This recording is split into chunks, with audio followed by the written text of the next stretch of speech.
Good morning बच्चों। आज मैं आपको हिंदी फर्स्ट में लेसन 6 पढ़ाऊंगी, जिसका शीर्षक है रिहर्सल। रिहर्सल का की मीनिंग होती है बेटा पूरा अभ्यास, किसी भी चीज़ का पूरा अभ्यास मतलब पहले से उस चीज़ की प्रैक्टिस करना। ये एक ना छोटा सा नाटक है, जिसमें कि ये इस नाटक के माध्यम से, जो इस लेसन में नाटक दिया गया है, इस नाटक के माध्यम से बेटा बच्चे जो है वृक्ष संरक्षण, ठीक है, वृक्षों के संरक्षण के विषय में लोगों का ध्यान आकर्षित करते हैं।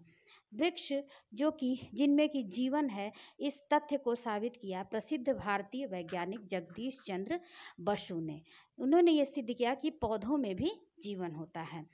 तो एक नाटक के माध्यम से बच्चे हम सब का ध्यान आकर्षित कर रहे हैं कि वृक्ष हमारे जीवन के लिए अति आवश्यक है और पर्यावरण संरक्षण के लिए भी वृक्षों का होना आवश्यक है। तो हम पाठ आरंभ करते हैं बच्चों। सबसे पहले आपको आपका पात्रों से हम परिचय कराते हैं। पात्र परिचय में देखिए बेटा, लकड़हारा, पीपल का पेड़, वकील साहिबा, माँ, अभिषेक, अंकित, नवीन और कुछ अन्य बच्चे हैं। अभिषेक फ़ोन पर, हेलो नवीन, आज दोपहर 3 बजे तुम सबको लेकर मेरे घर आ जाओ, यहीं हम नाटक की रिहर्सल करेंगे। नवीन, घर पर तो आंटी होंगी। अभिषेक, नहीं भाई, माँ आज मौसी के घर जा रही हैं, शाम को देर से लौटेंगी। नवीन, तुम तैयारी करो, मैं सबको लेकर पहुँचता हूँ। दोपहर 3 बजे का समय है, बरामदे में चादर का पर्दा लगा है, जज साहब के लिए मेज और कुर्सी रखी है, मेज पर एक हथौड़ा है, एक तरफ टूटी मेज को पलटकर कटघरा बनाया गया है। कोर्ट में वकील साहिबा, उनका मुवक्किल और फरियादी, पीपल का पेड़ हाजिर है। जज साहब आते हैं, सब खड़े हो जाते हैं। जज साहब कुर्सी पर बैठते हैं, बरामदे में नीचे दरी पर बच्चे बैठे हैं। एक नाटकीय वातावरण बच्चों तैयार किया गया है। आगे देखिए, जज, आज का मुकदमा शुरू किया जाए। वकील खड़े होकर, जज साहब, मेरे मुवक्किल पीपल के पेड़ का कहना, इसमें मुवक्किल है पीपल का पेड़, जो कि स्वतः अपनी फरियाद मतलब खुद ही अपनी फरियाद कर रहा है कि पेड़ को मेरे डालियों को काटने से मुझे बहुत ही कष्ट होता है। पीपल के पेड़ का कहना है कि इस लकड़हारे ने उसे काट कर मार डालने की कोशिश की है। जज, आरोपी को कटघरे में लाया जाए। हाथ में कुल्हाड़ी लेकर आरोपी लकड़हारा कटघरे में आकर खड़ा हो जाता है। सभी बच्चे एक साथ, इसे सजा दो, इसे सजा दो। जज हथौड़ा मेज पर मारते हुए, ऑर्डर ऑर्डर, आप बारी बारी से अपनी बात कहिए। जैसे कि बच्चों एक साथ सारे बच्चे जब एक साथ शोर करने लगते हैं, जो कि वहाँ पर एक दर्शक दीर्घा में बैठे हुए बच्चे हैं, जब वो सारे बच्चे एक साथ कहने लगते हैं, तो जज के रूप में जो बच्चा बैठा है वो कहता है कि आप बारी बारी से अपनी बात कहिए। वकील, जज साहब, मेरे मुवक्किल पीपल का आरोप है कि यह लकड़हारा रोज हरे हरे पेड़ों को काटता है। वकील कहता है कि जज साहब, मेरा मुवक्किल जो कि पीपल का पेड़, वो आरोप लगाता है कि यह लकड़हारा रोज हरे हरे पेड़ों को काटता है, जो कि एक गंभीर समस्या है, इसलिए मुलजिम को कड़ी से कड़ी सजा दी जाए। जैसा कि आप जानते हैं बच्चों कि आज के समय में जो है हरे पेड़ों को काटना जो है एक गंभीर अपराध माना जाता है। जज लकड़हारे से, क्यों भाई लकड़हारे, क्या यह बात सच है? क्या यह बात सच है? लकड़हारा, जी हाँ जज साहब, पर इसमें मेरा क्या अपराध है? यह तो हमारा पुश्तैनी यानी कि खानदानी धंधा है। अगर हम पेड़ नहीं काटेंगे तो खाएंगे क्या? क्योंकि लकड़हारे का जीवन यापन का साधन वृक्षों को काटना ही है। पीपल गुस्से से, देखा देखा जज साहब, कितना ढीठ है यह एक तो अपराध करता है और ऊपर से अकड़ कर बोलता है। लकड़हारा, ऐ पेड़, ज्यादा बकर बकर मत कर, नहीं तो।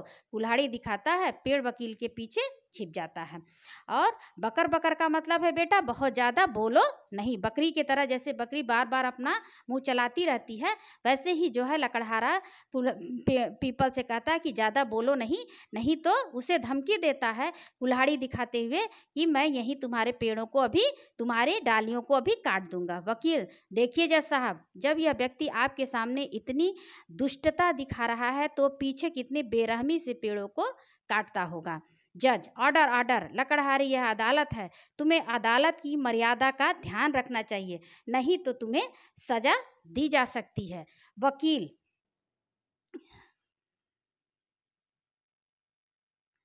जज साहब, जैसा कि लकड़हारे ने स्वयं स्वीकार किया है, यह पेड़ों को काटता है, इसलिए अब साबित करने को कुछ नहीं रह जाता।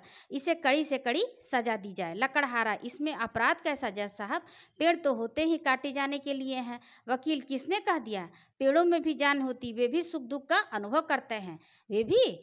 वह पीपल जोश में, और यह बात वैज्ञानिक जगदीश चंद्र बसु ने बहुत पहले ही सिद्ध कर दी थी। पीपल अपनी सफाई देते हुए कहता है कि प्रसिद्ध भारतीय वैज्ञानिक जगदीश चंद्र बसु ने यह पहले ही सिद्ध कर दिया था कि वृक्षों में भी जान होती है। लकड़हारा आश्चर्य से, अब लकड़हारे को आश्चर्य होता है कि मुझसे कोई गलती हो गई है। जगदीश चंद्र, यह कौन है? हम तो इन्हें नहीं जानते। वकील हैरानी से, क्या तुम महान वैज्ञानिक जगदीश चंद्र बसु को नहीं जानते? सारी दुनिया उन्हें जानती और मानती है। उन्होंने ही तो सबसे पहले यह बात सिद्ध करके दिखाई थी कि पेड़ों में भी जान होती है, वे बढ़ते हैं, उन्हें हमारी तरह भोजन पानी की जरूरत होती है। लकड़हारा, जज साहब, यह वकील साहिबा ना जाने क्या ऊट पटांग बोल रही हैं। वकील, क्यों, तुम्हें नहीं पता कि पेड़ों से हमें ऑक्सीजन मिलती है? उसी से तुम जिंदा हो। पेड़ बारिश कराते हैं, जिससे खेती होती है और मतलब कि हमारा जीवन वृक्षों पर आधारित है। लकड़हारा, हमसे बहुत बड़ी भूल हो गई जज साहब। अंकित, अरे ओ संजय, यह डायलॉग तो सबसे आखिर में बोलना था। लकड़हारा, तू चुप कर। उसकी नज़र अभिषेक की माँ पर पड़ती है, वह कुल्हाड़ी छोड़कर भागता है। भागो, आंटी आ गई। पीपल अपने पत्ते नोचकर फेंकता, सारे बच्चे डर करके इधर उधर भागने लगते। वकील साहिबा चोगा उतारकर फेंक देती हैं। आर्डर आर्डर, यह सब क्या हो रहा है? आंटी को देखकर जज साहब कुर्सी के पीछे छिपने लगते हैं। क्यों अभिषेक, यह क्या नाटक लगा रखा है? अभिषेक, न कुछ नहीं माँ, हम बस नाटक का रिहर्सल कर रहे थे। माँ मुस्कराते हुए, तो इसमें इतने डरने, घबराने और शर्माने की कौन सी बात है? तुम लोग तो बहुत अच्छी एक्टिंग कर रहे थे। अभिषेक, सच माँ, तुम नाराज नहीं हो? बच्चा आश्चर्य से अपनी माँ से पूछता है। माँ, नहीं भाई, अरे मैं तो तुम्हारा नाटक देखकर खुश हो रही थी। तुमने नाटक का विषय भी बहुत अच्छा चुना है।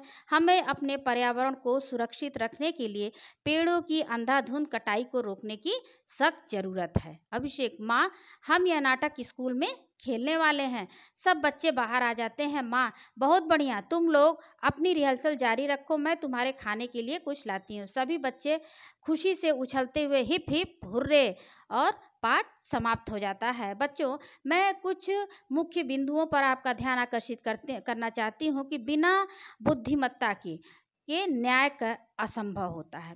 कभी भी कोई काम बिना सोच विचार के नहीं करना चाहिए। न्याय में देरी करना न्याय को अस्वीकार करने के बराबर होता है। इस लेसन में हमने पेड़ों के महत्व, पर्यावरण की रक्षा और हरे पेड़ों को काटना गलत है, इन सब बातों के बारे में जानकारी हमें मिली है। और आपको यहाँ अभ्यास के कुछ प्रश्न दिए गए हैं, जैसे कि शब्दकोश है और श्रुत लेख है। इन सारे अभ्यास को आपको अब पूरा करना है। इसके साथ ही बच्चों, आप वृक्षों से मिलने वाली वस्तुओं की एक सचित्र सूची बनाइए। इसके साथ ही पाठ आपका समाप्त होता है। धन्यवाद।